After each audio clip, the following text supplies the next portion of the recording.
Hey guys, so over the past several weeks, I've been using this AI model called Falcon H1. And now, Falcon H1 is a multilingual open source AI assistant. It's a collection of 6 open source models that can run smoothly on your phone and on your computer. Now, as I mentioned, it is multilingual, so it does support up to 18 different languages at the moment.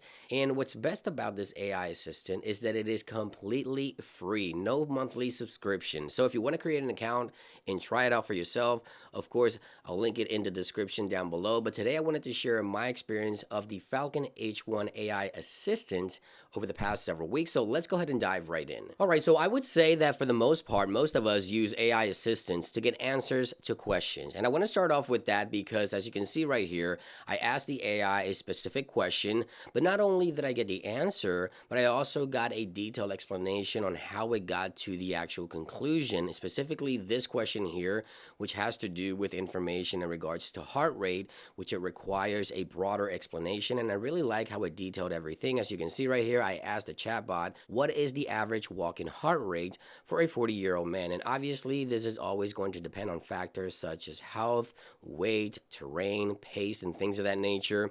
But you want to be within 50 to 70% according to the answer. And then it goes on to explaining the reasons why. So the maximum heart rate is 220 minus your age, which is 40, which means it should be 180, as you can see right there.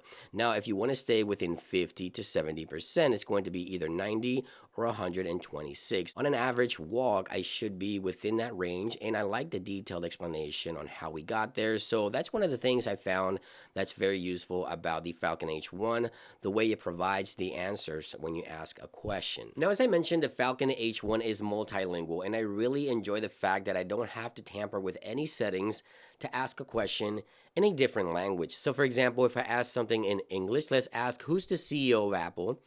Who is the CEO of Apple? Just like so, we get the answer. Obviously, that's going to be Tim Cook, as you can see right there. But if I ask in Spanish, let's go ahead and paste here a sentence in Spanish, the same question. ¿Quién es el CEO de Apple? Go ahead and click that.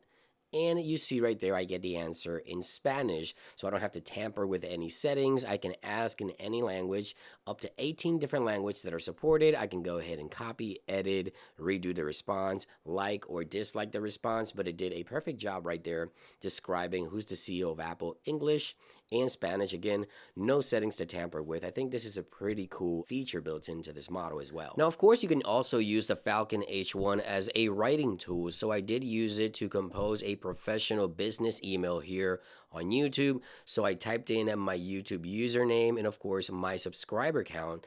And in a matter of seconds, the Falcon H1 composed a very professional looking email for a sponsorship opportunity. Sometimes when, finding the right words could be hard, this could be very, very useful. And in just a matter of seconds, in less than a minute, I had a completely professional put together email with even highlights, which I found quite interesting, which I never thought of. So highlights also included here. And of course, all you have to do is add all your handles for social media, fill in the blanks and things of that nature, such as sponsorship or the sponsor's name, as you can see right here. But other than that, if you like it, you can go ahead and either edit, copy, or like or dislike, continue with a response, or redo.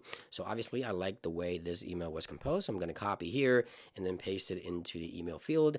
And just like that, a professional composed sponsorship opportunity. All I have to do is fill in the blanks again for the sponsor name, my YouTube, and also other social media handles, and I'm ready to go. So I found it very useful for that as well. Now, of course, you can also use the Falcon H1 model to upload any images, rather taking a picture or perhaps uploading an image directly from your camera roll to identify something like an animal or perhaps a plant or a building, a location. You can also use it to summarize emails or perhaps a long article. And I have to say, over the past several weeks of using the Falcon H1 models, it is very snappy. It has a lot of potential. It is really detailed with its explanations and answers, which I really like. So I'll continue to use the Falcon H1. And of course, it is completely free. So if you want to try it out, again, I'll link it in the description down below. Thank you for watching. I hope you found this information helpful, and I'll see you guys on the next one. Peace.